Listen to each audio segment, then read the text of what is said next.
Okay, so we're looking at exam 3, and we're going through the first page here, which is just kind of the fill in the blank, right? You know, what product gets made from these reactions here. Okay, looking at the top here, let's zoom in and kind of analyze what we have. Okay, here we have a lot. Um, it's always good to kind of assess what functional groups you have, right? We got a carboxylic acid. We've got a set of aryl. Well, let me do these in a different color here. We've got a aryl bromide. We've got an aryl fluoride. Okay, so that's kind of that, right? You know, we've got 3 functional groups over here. Here we have a unique functional group. This is a boronic acid,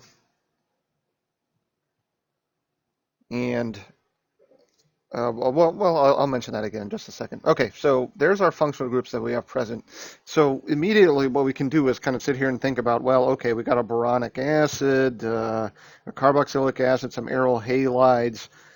If I just, right, ignoring this over here, right, if I just put these two together, nothing really is going to happen to any significance, right? So, you know, there's no obvious reaction that's going to happen with just with just the 2 reagents that we have here. Let's take a look at what else we have. We got some palladium. Okay, now that's really important. Okay, palladium, and we've got a base over here, right? Palladium and base.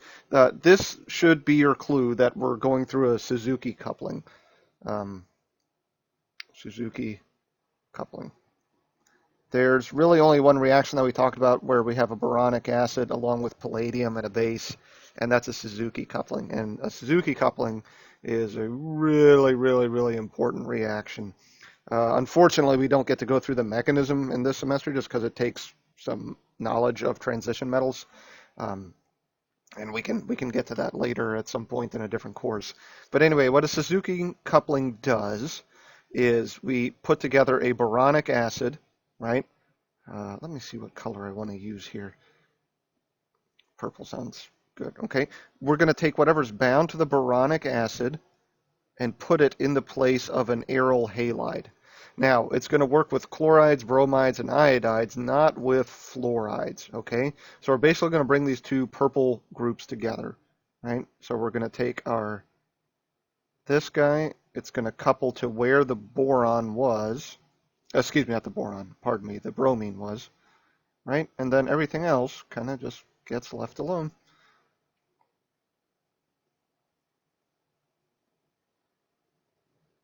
And that's it. Okay, we just bring those 2 together. Potassium bromide in this case is going to, be a part of the product, and the boronic acid and the palladium, all this kind of stuff. Either, it goes through its own catalytic cycle there, right? Um, so here we have a classic Suzuki coupling. Now, there's many different palladium salts that we can use. Right here, it happens to use palladium on carbon.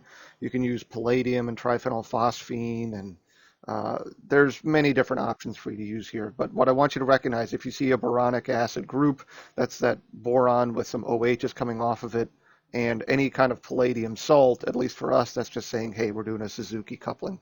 Put it in the place of a aryl chloride, bromide, or iodide. Okay, fantastic. All right. So here we have some hot KMnO4. Now, every time you see KMnO4, this is all it does in life, right? It just oxidizes things, okay?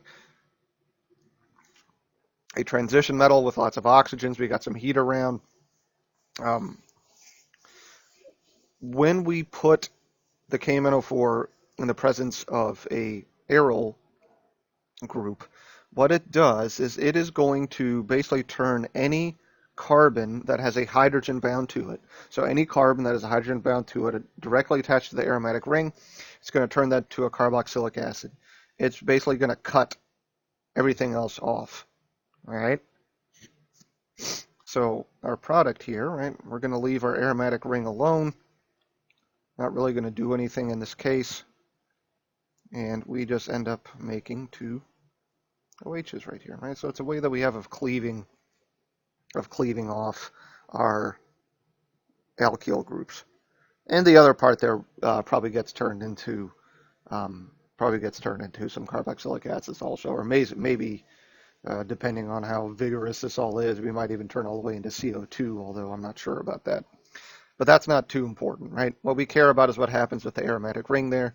We're going to cleave any carbon-hydrogen bond and turn it into a carboxylic acid. Okay. All righty. Moving along, we've got a Grignard, okay, and we've got a nitrile group. So remember the name of the game for the chapters that we talked about here is when we have a carbon that's bound with pi bonds to an electronegative group, right? Excuse me, to an electronegative atom. So here in our carbonyl, in our nitrile, we have a carbon that's very similar to a carbonyl carbon, right? Carbon bound with pi bonds to an electronegative atom, right? And remember with Grignards, what we're really thinking or what we're really seeing, right, is carbon with a lone pair and a negative charge, right? So whoop, right? We hit that red carbon, we pop up a pi bond. So after step one here, right, basically all we have is this, right?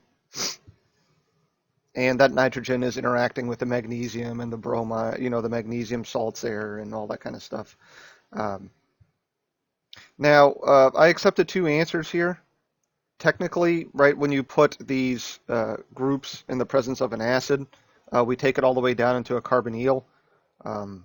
So the technical correct answer would be this, where we end up transforming this group into the carbonyl group. Although, if you left it and just took it to the protonated imine, that's okay also, right? The book talks a little bit about mild versus harsh conditions and all this kind of stuff. And so I'm not going to be super picky about this, but I do want you to recognize that, our imine groups, when they react with acid, we're going to hydrolyze it all the way down into a carbonyl group there. Okay. So either one was okay in this case. Okie dokie. Last on this page, we got some diisobutyl aluminum hydride at a really cold temperature. And so dibol H is going to react pretty much identically to lithium aluminum hydride at high temperature, but when we take it down to low temperature, then we can control it. At least on paper, it says that we can control it. In practice, not always so easy, but we are doing paper chemistry here, so there it is. So dibol with an ester is going to take it down to the aldehyde and stop, is what it is. Okay? And then, right, the water or acid down here is just going to kind of clean things up, right? Get rid of the aluminum salts and protonate whatever it needs to, and yada, yada, yada. Okay? All right, so that's page one. Not too bad, right? So just kind of knowing some of these flashcard reactions and putting some groups together.